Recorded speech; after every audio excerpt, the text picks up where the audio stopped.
Welcome back, friends, to game number 1, Pwns versus Outsiders. So our Russian matchup that we're starting off with today. We cannot wait to get started and get launched directly into our server. Welcome to the Analyst Desk. I'm Medic, your host. With me are Fresh and Fabian. Friends, let's chat about these two teams that have been up and down and in and out for this whole stage. Start off with Pwns, Fresh.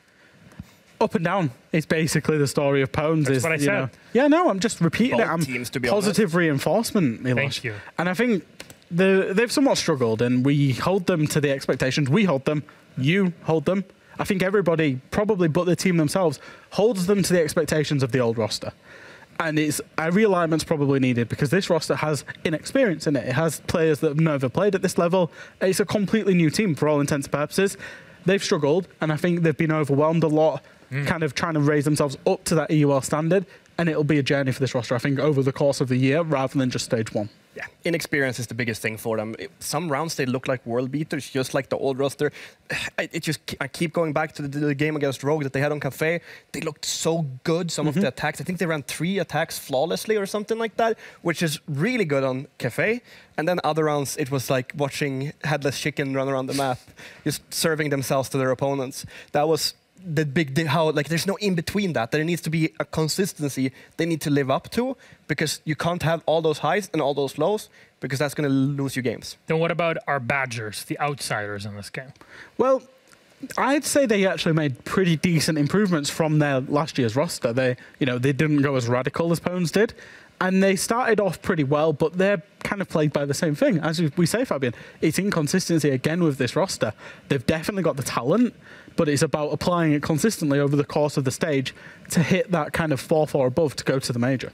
Yeah, we saw them play against Na'Vi and G2, and they beat both of those teams. Na'Vi, they beat on their attacks on Chalet, which Na'Vi has been known for their really good defenses this season, and then they beat G2 as well. But somehow they managed to lose the secret with the coach, and then they go 1-7 against PDS. We're looking at like numbers that are so... It doesn't make sense whatsoever, because they have the talented players, they have really good individual players, but they also have a good team structure. But how does the inconsistency come into that? I couldn't answer you even if I wanted to. And is there any way to quantify, in this case, 2 Russian teams that go up against one another, that are used to playing domestically against one another, but also in the EU League, that after all these changes, is there even a way to kind of predict this game? I think that Outsiders stand a good chance for the simple reason that I believe their players are more individually talented than the one in Pwns. Okay. And when I say that I believe that, I think that they can go more off-strat because they have that individual talent than what Pwns can. And as we said, Russian teams are so structured, so well known for it, and then you have that individual talent on top of it. I think that's going to help Outsiders in this game. Yeah, I think the core of Outsiders has obviously been together longer than this brand new team in Pwns. And you can, in these kind of games, especially when it's a familiar opponent, it is things like experience and individual talent that gets you through. And I think Outsiders just edge out Pwns in that scenario. All right, then what about our map for the series? 9-map pool, 8 are out, 1 is left. And Cafe is the first one to get removed. We're going to go to Bank in this theme park, taken away by Outsiders. And with that, Pwns choose to start on defense, which puts Outsiders on the attack. What do you think about that, Jack? I mean, when Pwns have been on attack, they've been overwhelmed, as we say. A lot of the time, they've been very inconsistent. And Bank's a big map. So I quite like the idea for them. Get on the defense, try and notch up, 3 defensive rounds, and then get through on the attack from there. We do consider Bank a slightly attacker-favoured map. Depending on how you defend it, you can get a good result there. So I think that's what Pwns are trying to do. Well, Gassan, because you gave the word to Jack first, I basically have nothing to say because I would say exactly the same. It's a good map for Outsiders. They can overwhelm and play on that experience, because when you play on a big map, having the team experience, but also the individual experience that you know what you need to do on your specific positions, because there's always going to be players that need to be alone and hold large areas. Yeah. If you're an experienced player, you know how to pick that apart, and if you're an experienced team, you can do it together. That's where I think that Outsiders are going to overperform in comparison to Pwns. Anything that Pwns can do that kind of harness one of their strengths to Shoot beat their out opponents. Usually that wins you the game. However, yeah, there's nothing you can specifically do to change this around. I mean, you can play the positions a bit differently and play it a bit more passive, because if you play it more passive, sure, they might come out from the normal positions and retake a space, But if you have played it passively and not given your life away, you can either get a frag and fall back, or you allow them to take it, and then you retake it as a team again. That will take you time, but at least you don't give up the kills. The one thing that we don't expect from either of these rosters, realistically, is anything funky. No. Because the players and the cores of the rosters haven't been known forever to do anything funky. No, you know, random Amaru plays. No, nothing like that. So it's going to be a very on-paper game of Siege. It's not often we say that. We usually say some teams, they can go, oh, they can try this strat. They can use an Ossa. They can use a Monty, an Amaru, whatever it is. I don't think we're going to see that from these two. So for Pones, if they've solved that issue where they're getting overwhelmed, if they've kind of taken a bit more considered approach, played together, worked off each other, that's how they're going to win, I think. But how quickly can they solve that issue? Because they still had those issues on Monday. With the tools that we now have, especially since you mentioned Ossa, we've seen her being part of every other attack so far in the stage, be it APAC or EU.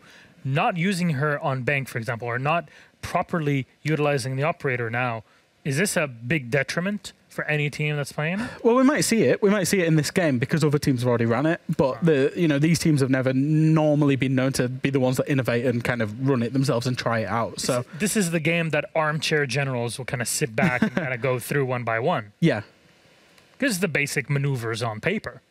Yeah, that's pretty much what you see. I think outsiders, they've got a little bit more substance about them, particularly in Milan. He can kind of go on, do his own thing, get on a little lurk somewhere. You've seen him pop up on Twitch, getting multi-kills from just really random positions at times. But I think for Pones, that's where they do need to solve those issues. Work a little bit slower. Bank suits their style of working a little bit slower, a little bit more methodically, go through the process. If they don't get overwhelmed when they're doing that, I think they'll be okay.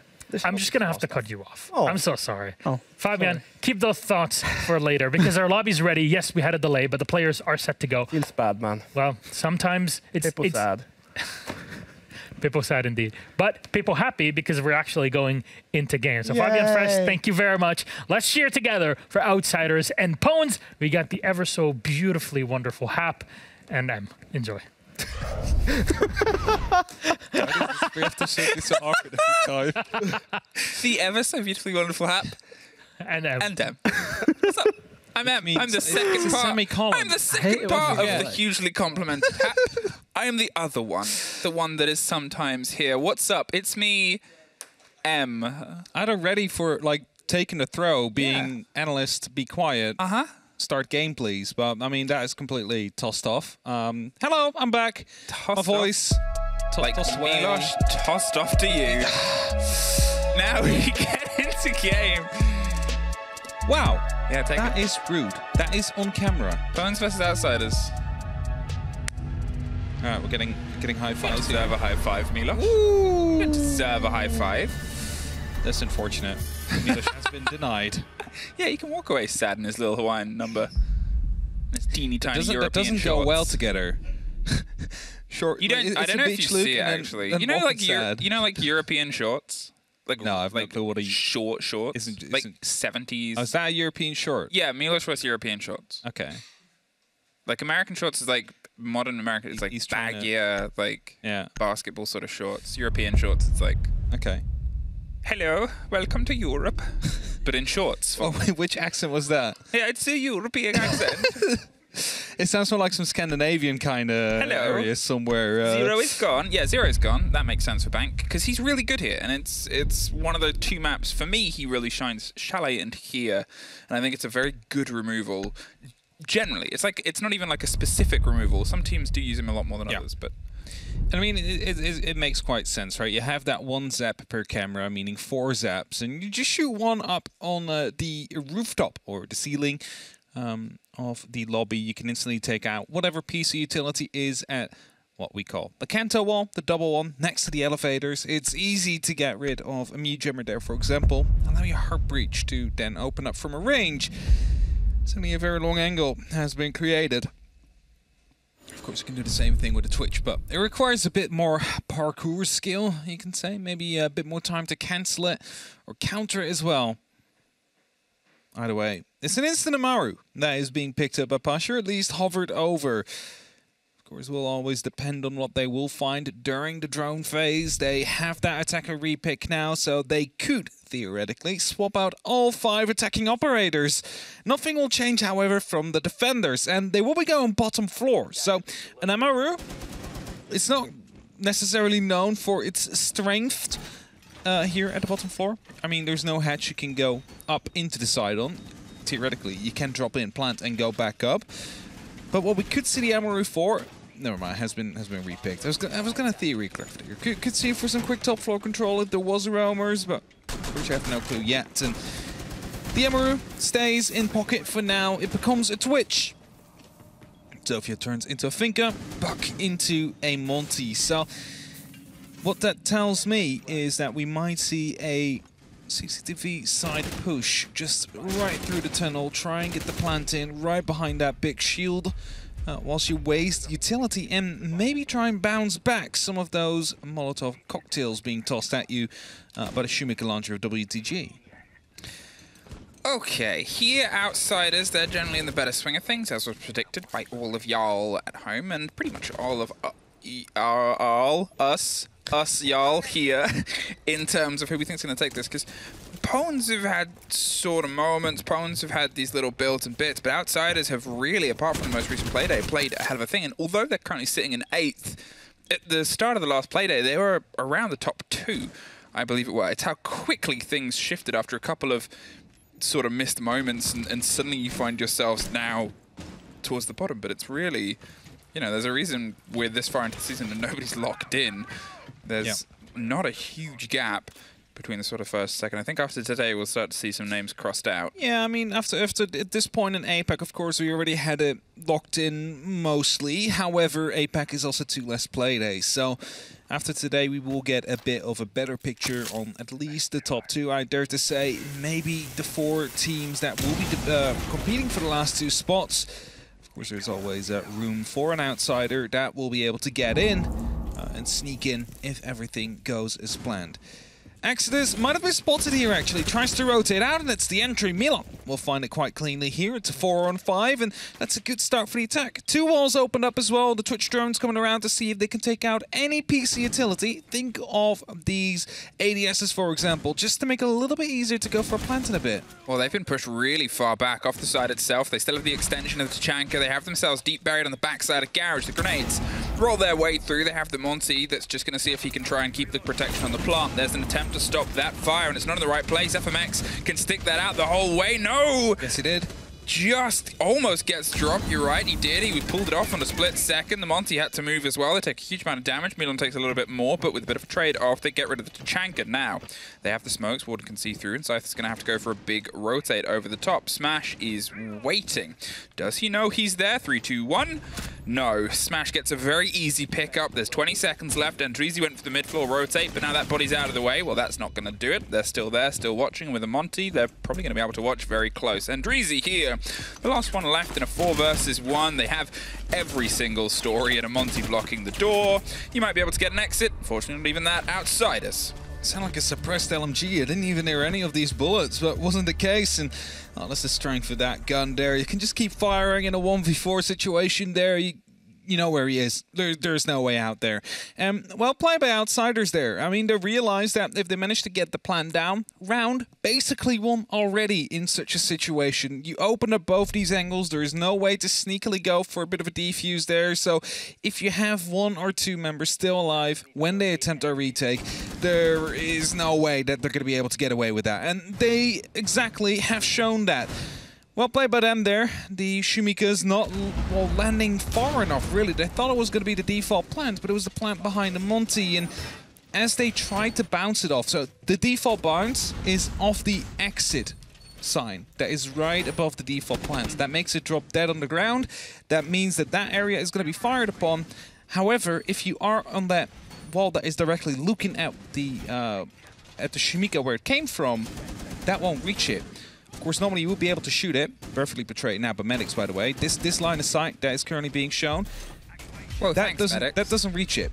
Now, of course, it can be shot, but if there's a Monty in front of it, that's not going to be working either. Come on, Medics. And Medics is obsessed with. he's so obsessed with that. It's been weeks. One day we'll get it. We're going to force him on the show to onto the middle of the stage. That's all he's saying to us every single time. Every single time. Medic slides up in our ears. Yeah. Either way, it is again. It is a good first round, and they're bringing the exact same lineup, so we might expect a bit of change of pace here from the side of Pwns. Maybe they will get these Shoemakers in a bit deeper this time.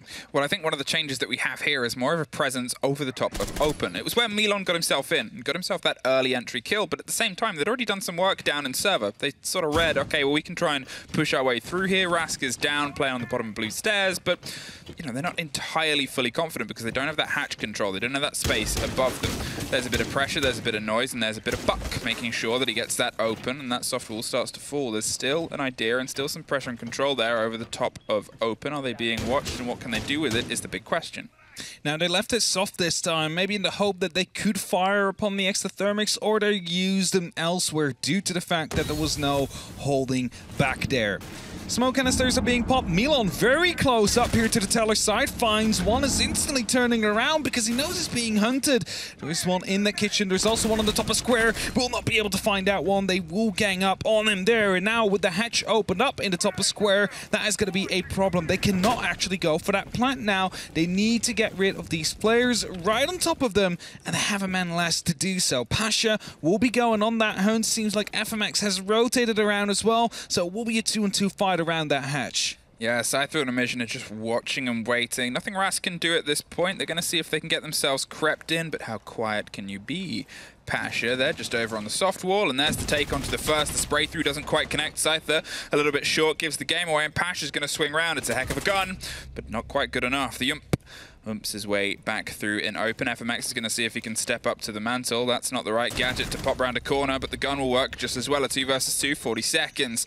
They push their way down via beepers in blue, but you're looking at still that Tajanka, that big problem. With the damage done to FMX, he's not really going to be able to sit himself in a fire if one does bounce that way, and with how much is still in pocket, he can sort of just start popping these willy-nilly. 20 seconds. FMX over the back line. They've got to come up with something creative fast, but with that close player behind the chassis, there's no route through. Is that just in range? It is. They can't get the angle. They're bouncing over the top. Andreezy's got to take the fire wider and wider, but they get the plant, they get the down, they get both. They got both in the end there. Well played, but it seemed like it could have almost ended the wrong way there. These Shoemakers were bouncing back off the shield, buying a little bit more time for the plant to eventually go down. And as you saw, the Monty then crowd controlling the player, going aggressive there into the fire. Well, it was just because the Tachanka came around the corner, able to pick up these last 2 kills. Otherwise, we might have found ourselves in a 2-0 situation for Outsiders now. I have to commend them, though. They realized that top floor was an issue. Milon, he was playing close, found one, but there was 2 other players hunting him down at that moment in time, and there was no way that he was going to be able to walk away with more than 2 kills there, and eventually he stuck with just 1. However, they went for the rotate at that point, and they wanted to kill these 2. They managed to do so successfully, and that allows you to go back for the plant. You turn it back into a 2-on-2, and look at this. The Monty just perfectly shielding off the planter here. The fire eventually gets the buck though, and WTG still, Rask still turning around, allows WTG to get the shots in with that DP27. And that allowed them to lock off the round. But they almost pulled it off there. They wanted to go for the plant, and if the fire, that last Shoemaker didn't land where it did, it could have been their round because the buck would still be alive. Oh, Pasha, what are you doing with Amaru? I think I'm going to go for something quick onto the top. A big rotation in terms of operator selection. Maybe they assumed a different site, or they just wanted to see if they can get themselves set up with a bit of a talk and then go into the selection and the reselection later. A bit of pace can be applied over the top here if they want to, and there is a hatch route up into open. It's not the most common seen sort of thread, because usually there'll be players underneath and a bit of a threat there anyway, rather than going for that full entrance. And you'll see most teams go for the top-down control here, but you never really know when it's 2 teams that have a familiarity with themselves that at least some of these 10 players do. It's important to mention, actually, Pasha wanted to go for the Amaru in round 1, but then they found out it was indeed the basement, so used that repick to get off it. So it's something they have been waiting to use. It's something that they really want to use to their advantage here, and So he's going up to the roof, or at least holding off a tight angle here, looking for maybe a roamer, maybe someone around in the front teller's office or in that open area. It looks like indeed he might be aiming for that hatch to just jump up, because he is headed towards the garage. That is going to be that basement. But look at that. Pre-placed C4s on the side of Exodus there. He's just waiting for someone to start opening up vertically above. Yeah, perfectly caught. Milan's got himself onto white stairs. He wants to try and push his way further down, but he's waiting for some of the presents to actually start to pop, because he has to offer that level of support. This fight coming up from underneath could be the most important one. Pasha, there'll be potentially some softs he has to get through, but obviously the hatch itself is, well, entirely softed. He could go for a direct route up. No route there. At least not a quiet one. Oh, please do it. They're still getting pings. I think there's been a bit of a call and an idea that there's a player playing around Garage, but Andreezy doesn't want to give his game and position away, but Passion needs something else to happen before he can try and pull the trigger and go for what could be an absolute dynamite play. There has to be something else driven right now, and that's the pressure onto Outsiders. Sure, there's the Buck making some work above, but the presence of Pawns haven't really been forced out of play or place. Ras gets the opener. That buys them at least this man advantage. That might buy them some intel onto the site, and that might buy Pasha the start of a play. Now the flashbangs will be tossed into blind. Anybody potentially out there, and that is going to be the cue. The second one pops. He is in. He's jumping over. He gets the kill as well. That's a double opening on the direct side, but still someone in the small offers instantly traded out. FMX with the plant is instantly trying to capitalize on it as well, but he's not allowed to pull it off. Rask from the hatch will be able to lock it in. 2 kills for him. And that is going to be a very quick round. A third attempt at plant. This one didn't quite go down, so they are stuck on 2. But Outsiders, they started off really strong here on Bank. It's always a rare treat to see an Amaru come up from a hatch. Obviously, it got the kill, it netted it, and it was a sort of, the idea there was let's attack them suddenly from a couple of different fronts. They got the opening kill, and that was the important part, because you could see for a long time they were sort of trying to weigh up, you know, they were in position. You had Milan holding the top of the stairs. They could do some work above. There wasn't a loose player on the top floor that they could catch, and they couldn't put the pressure onto the bottom of white stairs. They knew it was softed, so they knew they couldn't suddenly get rushed in the corridor, but still, you need something to happen before you can go for something like that. Otherwise, you're just sort of feeding yourself into the hot drop slaughter.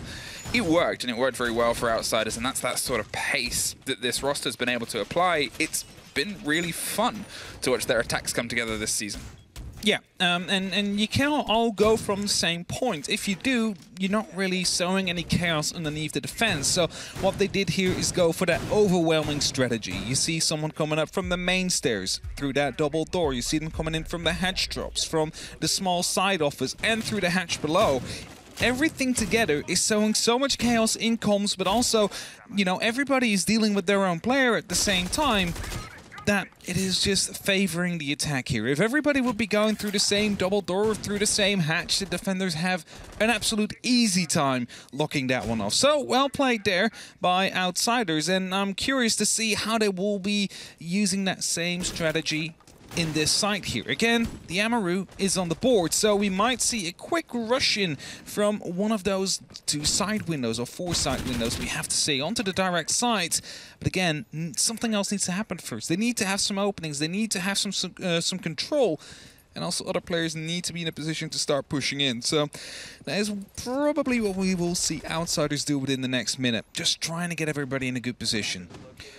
Holding on to angles and waiting to see if somebody goes a little bit wide. A wing to be clipped on a window and hope that they can try and get the full catch on the body. There's pings and continual usage, but it's still that getting into position here that's the main point of focus. The player buried into Kanto corner here with a bit of support is going to meet a Monty in just a second, who's making sure that his back isn't going to get stabbed on the side of the banana. A little bit more dangerous than the potassium-soaked other side. The first flash will be caught by the Wamai disc, the second won't, and that allows this grenade to bounce its way around, destroy the mute jammer, and take out everything that was holding in that place. But without that true pop there, the most important part is the catch here. The X-Kairos will just get off before that wall gets stopped, I believe. There it is. The connection comes through, the Kaid Claw is destroyed, and now Kanto is a little bit less playable.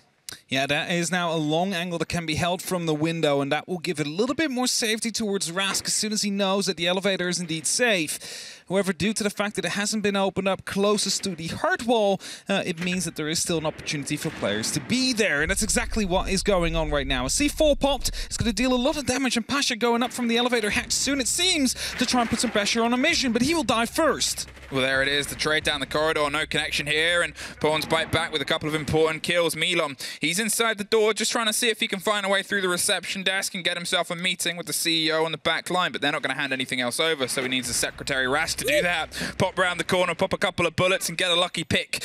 Apart from WTG, the Echo is trying to cause some problems, and the Finker isn't going to have any of it. 30 seconds, pulls away, and gets the self removed to the buff. There's a take onto the Echo, a bit of revenge, and Ras going for the plant itself. No more drones to stop this. There's a bit of a movement there. The Monty's the man with the kit in pocket, but FMX is the one with the bullets. Well played by them there, and while this one was a pretty linear kind of attack, they wanted to open up Kento. They did so with the X-Kairos. They get rid of the player that is playing aggressively near the elevators. Instantly afterwards, they start pushing through, get into the site, because that hold, the way it was set up, it's meant to deal with a push from the square area. That's why the castle barricades are there. That's why the lines aside are there. They're all in a position so you can stop them from opening up those walls in the back. But they failed. And yes, there might have been a bit of luck involved with the hip fire from the P9 on the Monty, able to pick up that kill, but also some smart plays. As soon as you get stunned by the yokai drone, use the adrenaline surge. It removes any negative effects. May that be a concussion from an Elamine, may that be a flashbang from yourself, or may it be you walking through barbed wire. It gives you that extra pace, and it gives you the opportunity to stay in the fight. So well done by them there. As the tactical timeout does run out from Outsiders, who I'm checking if it is. I was going to say, like, I don't think it is, and I just asked. Odd. I just asked production like 3 times, and they didn't respond at all. And I think I've done something to make them mean, or Milosh has besmirched my good name. Oh, let me ask. Sometimes they respond to me. You ask, and they probably will respond. If they respond to Ahab, I'm gonna scream. I've asked. I'm waiting. Yeah. We're finding out if. We're finding out. Doesn't feel right to be an Outsiders timeout with how in control they are. I was going to say, because it was Outsiders timeout.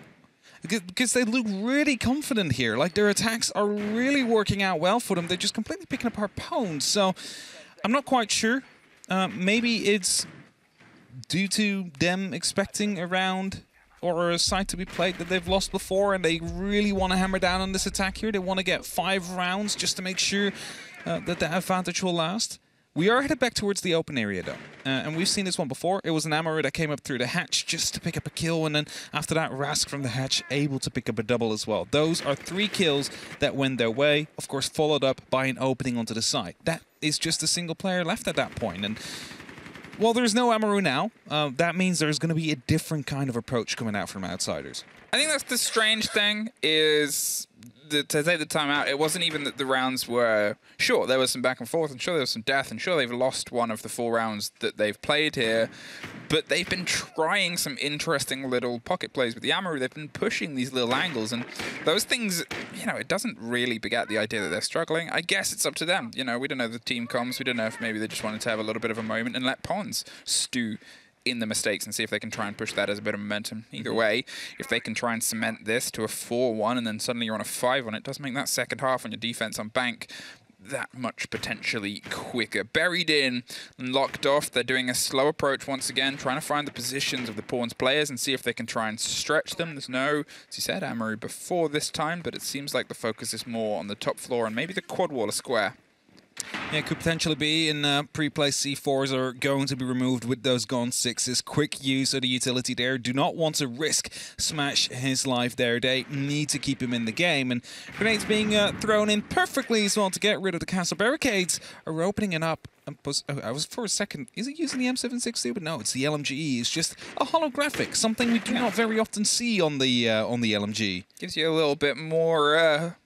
close quarters swagger, and I guess when you're going with the punch and the positioning that they want to try and have a little bit more of that, well, snappiness. Pasha, the slow creep round underneath, they're pulling the rotations, there's pings of players, they still have a presence underneath in the basement as Exodus tries to rotate his way back round. Here's the pressure onto the quad wall.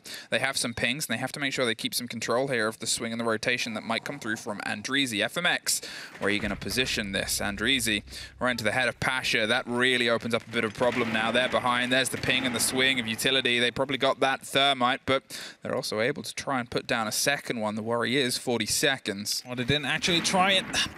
Big mistake coming through there. They could have just opened that one up with the Buck and try and get it inside, and that is going to be the heart breach gone. Nothing left. Buck also not using a secondary heart breach gadget. That means they will be forced to go through this little office here, and as FMX goes down, it is all slowly falling apart here. Smash finds himself in a small office. Milan gets taken out. It's a 1v4 opportunity here. Spots one, finds one as well. The Maestro closing the corner is going to be able to do some damage to WTG, but he comes out on top. A bit of a misplay coming out here, maybe too aggressive towards the bottom. Also, after I praised them for using the Adrenaline Surge, lack of user utility this time to try and get that wall open up properly. So, yeah, I'm not quite sure what happened after that timeout, but that wasn't really like any of the other rounds we've seen from Outsiders. So, I missed a little bit of the wit here that they had in previous rounds.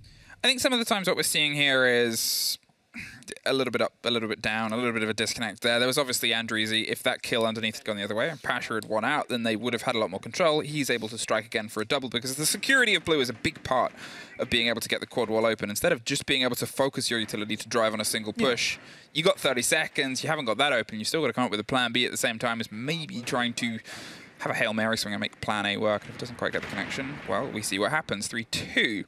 Outsiders now trying to get themselves angled with a fourth back down to Lockers. It's been back and forth before. And this time, well, Monty's back on the board. For now, there's going to be the change to the Buck as well. Are they going to try a different approach?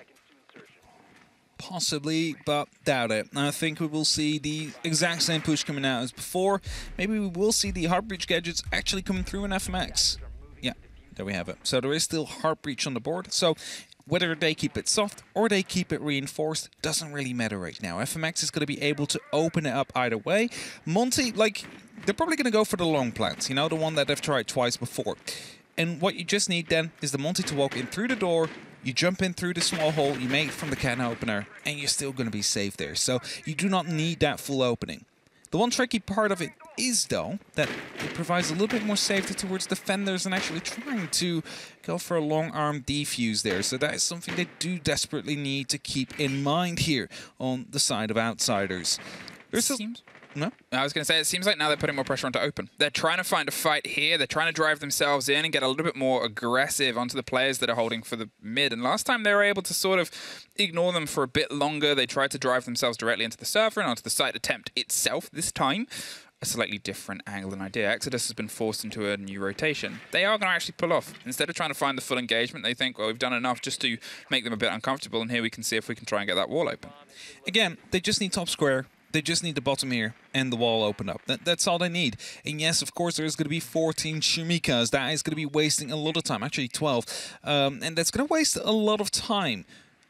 But at some point, they will be trying to stick it off anyway. You know, a couple of them are going to be bouncing off the Monty. A couple of them are going to be used on the default plans, which most likely will not be used at this time. And at some point, they'll run out. And if they do not have that top square control on the side of Pwns, well, then they're just going to be freely allowed to play here with Milan. That is just going to be protecting their flank here. So everything for now seems to be going just fine. Well, can they try and start executing onto the site is the big question. A minute 12 and a big rotation that's coming through over the top of the hatches. They have themselves now an opening round onto the top of blue. Milan's going to keep himself with a little bit of width. He knows he doesn't have to intently take these fights, but he's sure to win the first. The second is going to come from a split angle, and there it is. But he's able to pop that player inside Archives before he's taken. That now leaves them in a 4 versus 2 situation on the site with 50 seconds to be able to burn through.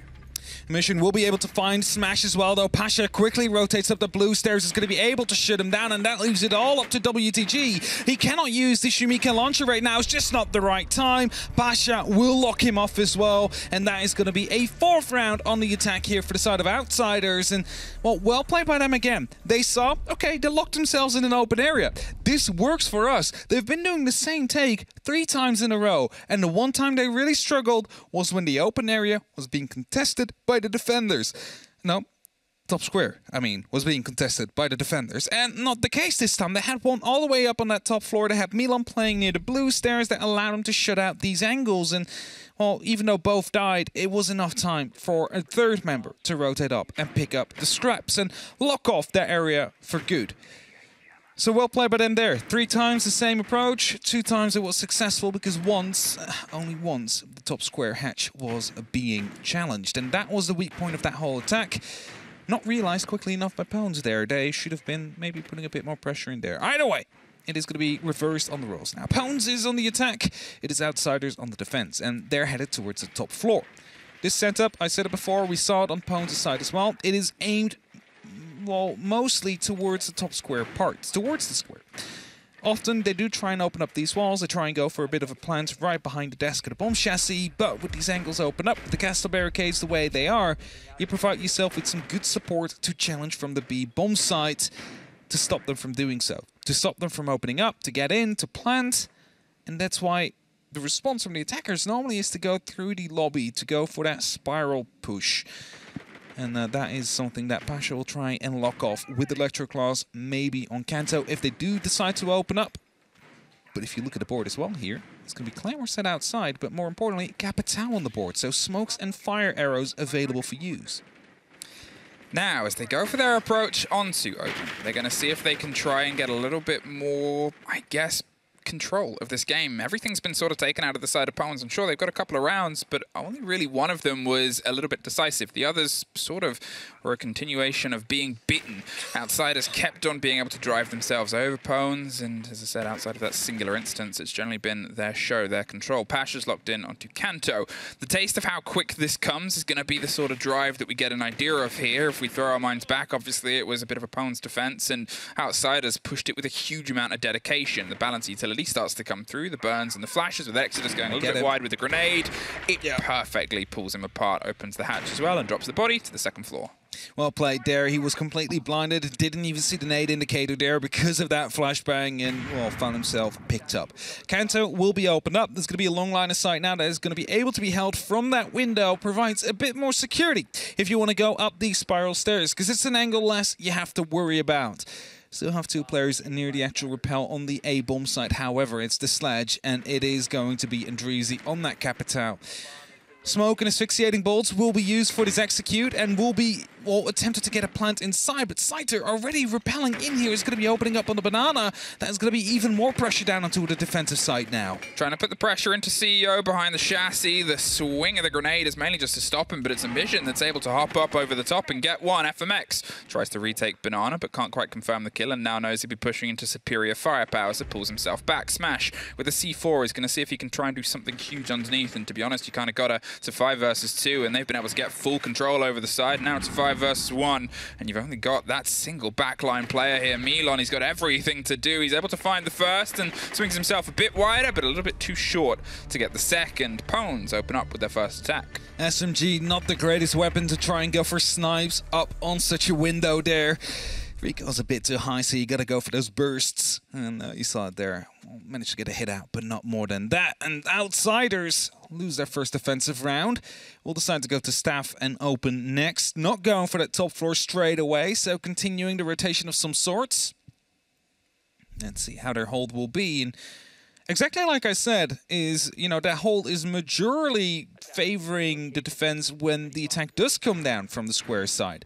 If it does come down from the lobby though, grenades like we just saw, getting rid of that elevator player and the Electroclaw opens up such a long line of sight, such a long angle, that the defenders are basically locked in the site. There's nothing really they can do anymore at that point. And, you know, we saw Outsiders try and go for some aggressive swings, but they were being punished one by one because Pwns was in that advantage. They were all already near that site, and it was just a matter of time until they won that one. And there's the change coming in. They want to go for a different opportunity here.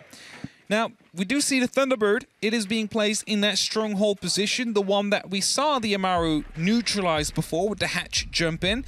And that means that the player out there, if does receive any scrap damage from grenades swinging around the corner or anything else, will be healed back up to full at an instant, because both of those will, you know, pop at the same time if there is enough HP to heal. It's another approach here from Pwns, and they made sure that they pretty much masterclassed that previous one. Outsiders suffered on the other end of what was an absolute break breach ballast over the sort of back bastion line. It left just a single player, and it seemed like a multifaceted hold as well. They had themselves watching the rotate on the bottom. They had themselves in control of the split and swing and the players that might find themselves going for a bit of pressure rotation. Emission, he's in here, hot, hard, and heavy, real fast as he's trying to put some pressure on, but Rask being able to bite open the first head and take care of Scyther puts them in a slightly riskier position. They want to hold on. With the Thermite sort of trying to offer some support above, it needs to be a bit of a focus onto Milan. Needs to be a focus indeed, and this mission is going on the drone here is quite dangerous. Milan now knows someone should be close, could have heard a little piece of information there, but will be still quite safe. Has a shotgun, has an SMG-11 to play with, so plenty of gunpower there to make sure he sticks out. Verticalities are being opened up though, but needs to be a bit careful here, Exodus, because C4s could be flying in at any moment now. There's a couple of them on the board. The first one pops, is unable to find him. A second one is being tossed in, gets exploded as well. It's just going to be helping Exodus here in his quest and journey to open up that top floor here and force them out. Emission is able to find Milan with the big spray. Rask just caught out on the rotate. Exodus is going to cement this with a grenade just to make sure he gets the confirm on the kill. Rask is able to survive though. Just rolled around the safety of the cement wall, and they're making sure nobody swings around because it's an important body to try and get. Emission in the meantime has moved into the space that's been opened up. A minute on. They still have a huge amount of time, and as Rask, the doctor is in, gets himself healed back up to full. He's able to try and put a bit of focus now on towards the site itself. It's a 4 versus 4. And although it seemed a bit of a slow start, here, Pwns have everything that they can work with. Have everything they need indeed. Opening needs to be made and will be made. However, Pasha is playing close, has impacts available, yes. Even though the crouch will be coming through, that could be tricked. No, he misses it. The second one is too late, and that means the quad wall will be opened up. The one salvation right now is going to be the castle barricade that is still shut. Pasha finds one, but that castle barricade opens up as well. Osa on the door is going to pull themselves back, but get the ping on the player. They're making sure they can use this as a bit of width. They don't have the body advantage, though, and that's the big risk. The smoke canisters come through. The player digs in. There's a close fight against, and the solidity of the kill behind. There's a pre-fire, but not quite enough, as they find themselves in a 2 versus 1, but lost in the smoke. It was just one more to cement. 5-3. I was going to say, the plans was actually being attempted there. We're right behind the kitchen counter, but quickly shut down as they needed to continue to go for these frags because the Maestro was a bit of a bigger problem than they might have thought playing close on that opening. And a 3-on-5, Outsiders just needing a singular round left now to pick up a point 2 for the full 3. And Lockers seems to be the decided point to go to next. If you look at the lineup here, there's no swapping anymore. What is the denial? There's no smoke. There's no Tachanka. There's no echo. We have a C4. That's it. We have a C4. That's going to be all they have to try and counter off this plant with. So you really got to hope that they have some good ideas to try and stop them from trying to go for that plant. Because as soon as they do and you throw that C4 and it doesn't quite net the kill, well, they have free reign. They can do whatever they want. So probably a bit more aggression up to that top floor, making sure that you have the top of square under control and the hatches closed off elsewhere to stop them from truly pushing through. That is what I expect. Maybe some ADSs on the blue stairs with some new jammers to stop them from pushing the CCTV staircase. You play that with a shotgun? No, they're locking it off. All right, so it does indeed seem. Okay, 2 castle barricades, 1 janitor, 1 on the blue stairs. So they are indeed going to play on the top of square there. So that is going to be their plan. So they don't have denial. Everything relies on keeping control of that one hatch.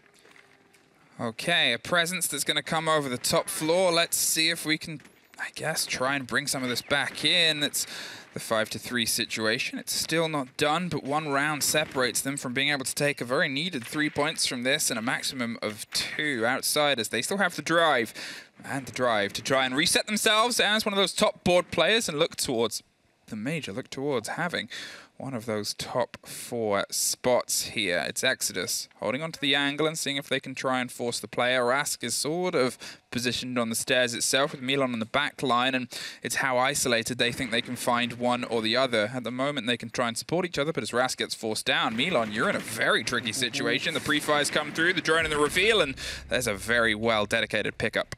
When the LMG starts firing, you're not going to be you shouldn't be bothering about that drone anymore, because you know danger is about to come around the corner here, especially with how much they rely on keeping control of the map here. There is no denial. I'm mentioning it again. They need to hold that hatch, and well, if you lose a player this early on already, that is going to be a very tall ask for the rest of the team here. Openings are being prepared by Scyther. I believe that was a rotate up the main square. Yes, Rask finds that kill, jumps down, needs to be careful to not instantly drop the second hatch as well, which he now does. Falls back up towards the A side. They drew the numbers here. They're not going to be playing too aggressively around the CCTV area. They will all fall back towards the side. There's just a single player left in the open area. It's going to be the castle. Might still rotate. No, still sticks around here. Pasha near the open hatch. Could always use that to drop back down as soon as the pressure does seem to arise, but he gets caught off in the back, actually. He survives, just barely finds a kill from it as well. Absolutely incredible. 3-4-3 now, and they're going to see if they can try and build behind these scrappy firefights happening all over the shop. The lockdown on the white stairs, a smash. Goes for the slow rotate up on the opposite side. His position is an isolated one right now. He's far away from the site itself, and he knows pretty much every single route is covered. How many drones are covering his route? That's the big risk, because if he goes for a push here and he's checked, he's an easy catch. If he's checked and doesn't go for a push, then he's a problem, and a problem that WTG has to sit and wait for. The two other players go for the drop, and Smash wins out, takes the cover and retakes vertical. The other players are down inside. The Candelas pop off, but so does FMX. There's a grenade back up, but Smash has a different idea, and a downward delivery puts them onto map point. Yeah, as soon as the cover goes down there, they knew exactly, of course, they were in that elevator. The Gemini replicator came out. You know at least one person is going to be in there or close around. So you take out the cover above, you can start retaking that hatch, and the high ground is usually the one with the advantage here, and that's exactly how it played out this time. 3v6 in the scoreline. 3 rounds, 3 opportunities for Outsiders to lock this off right here, right now. Take those full 3 points back home, and if they want to have an opportunity to make it to the major, all those 3 points are going to be very welcomed here, especially since they were starting off the day in 8th place. This could put them up to 5th. Of course, there is still going to be, other matches being played. This is only the first out of 5 that we have today, so they will most likely still drop, but it is 3 points that you desperately need in your chase to that top 4. Outsiders, they are closer and closer to pulling themselves a little bit back further up the table in this final run and thread of match days. Pawns, it's been a bit of a rough start and a rough landing for them, and it's sort of been ups and downs. And here, well, this is turning into one of those downs. They have to try and thread and run 3 rounds together. They have to see if they can try and pull off something just to get anything out of this game at this point. But as I said, these moments where Outsiders have had these little bits of shine seems to be something that's unfortunately missing from the Pwns players. There hasn't been too much sort of pace and electricity even from the ex-players that have had the best possible time of WTG, who's sort of had these little bites, these little moments, and they've looked better on their attack, but still a lot of work to be done. There's definitely a lot of work to be done here. 2 minutes 30 on the clock, it's plenty of time. They need to get these drones in, they need to get the information in, find out what they're dealing with so they can form their attack, so they can form their execute. Disclaimers are being set up to stop any potential jump outs for repels that Scyther is currently dealing with. That might be resulting in a trade kill because, you know, it is quite a long way down. It's a long fall, so there's plenty of time to actually get that kill, but at least you would be confirming the kill eventually. Exodus here is going to be having the ID that indeed someone is out here. Pasha takes a little bit of damage actually from the LMG. And of course a grenade will be coming up soon, but first the magnets and the ADSs need to be wasted here. Well, Pasha with that buried in, he's able to quickly replace it. Is he in time to catch this? No, is the answer. At least pops the second one, but the main thing is the angle. You're not rotating it's very high, actually, onto that, and that's the thing. It means he can crouch and lie down behind it. It also means they get the rotate if they want to in and out. There's another attempt, but that claw's still live. They thought it was going to be another burn and a burst. There it is. But the grenade was more likely to kill him as he saw the ADS get caught. Yeah, that was it. The ADS popped, and he's like, okay, that means the second grenade might be coming through. Quickly rotated out, now retakes that position. And due to this angle being so high, he can still stand right behind it. The Selma slightly misplaced, and that means they keep control of Kanto, which means they keep control of the spiral stairs. Can they get a bit of a catch of a player here? There's nothing being handed to Pones, and they've got not a huge amount. And there it is, Capitao. He's going to make his way over, and he's going to see if he can try and get the catch there. That arrow, I don't think connected. Oh, it just went a bit too far. They assumed he'd be buried all the way back in, but as you said, with the height of the opening, he can sit there. Milon sits through, takes care of WTG, who went for a bit of approach on the opposite side. Exodus is just going to have to try and deep dive his way through, but with the other player onto Banana, it's not too easy. They have some pressure on the windows, but at some point it just has to turn into a bit of a 3-2-1. We got to get in the site, and well, there it is, and there it goes. Milon with a double. The diffuser goes cold on the far side. Exodus and Mission bite back, get one apiece on either two of the staircases. There's Pasha, and yeah, I said it, Milon. He's able to get himself a triple. It just leaves Scyther on the far side. He's going to see if he can try and take the fight into this elevator. Will he get the reveal? Will he know that somebody's still there? He's probably about to find out sooner rather than later. Gets the catch, 10 seconds. He's not going to be able to get the kit. Has to try and find the two remaining players, whether they're aware of this or not. Either way, they're not overextending. They don't have to. And as we hurtle our way towards the end of this game, Outsiders are able to take the 3 points and keep on trucking. Well played by them there. Their basement attacks, we have to bring it back to there, were quite simple. They went for the long plan. They knew that the square was necessary to be held. However, Pones never really did that, and that kind of gave them an edge. 2-3 rounds, as you may, and from there on, they were able to continue going on as a small dance in front of FMX Chem comes through. It's a 7-3 victory. A 3-pointer, well needed for their chase to the top 4.